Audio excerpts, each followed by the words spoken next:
So let me begin with the Ukraine issue, which is very much on all of our minds.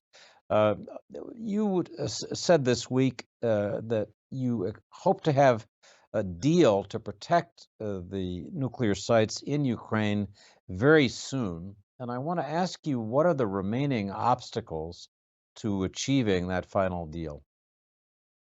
Well, one has to understand that this whole situation in and around the nuclear facilities in Ukraine is incredibly peculiar, since what we have here is a number of facilities, many of them, as you know, 4 big sites, 15 reactors, and associated facilities that are spread all over a big country, a country that is undergoing a military conflict or in an active military conflict with different with areas of the country that are under the control of the Russian Federation forces, some others not.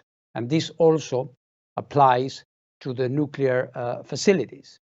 So, of course, you can call it a deal, an arrangement, an agreement, an understanding, anything that you would like to do would have to take into consideration this fact, the fact that you are dealing with a country, with a sovereign nation, which is, of course, subject to a military operation from another country that has even claimed control and is controlling two very important facilities, namely the Zaporizhzhia nuclear power plant, one of the biggest in Europe, 6 reactors, and the famous site and the exclusion zone around Chernobyl.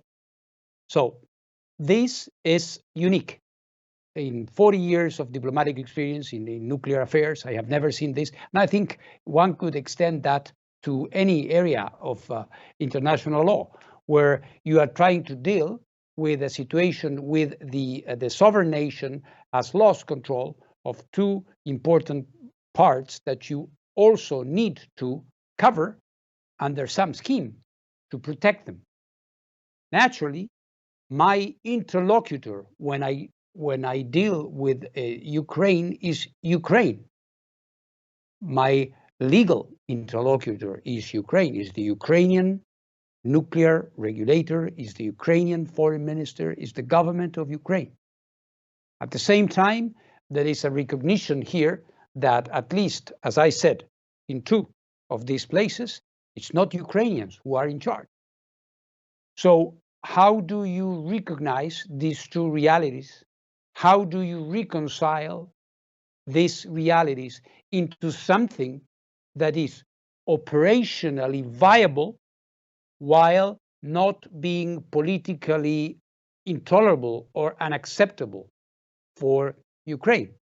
Here, issues of territorial integrity, political sovereignty, nuclear safety, and nuclear security come together in an incredibly complex mix that I'm trying to untangle, to try to contribute to something that we all, and I think when I say we, I would include Russia.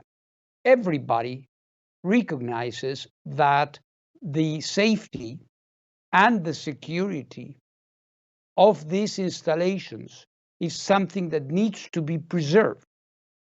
You can So let me describe. so let me ask Yeah.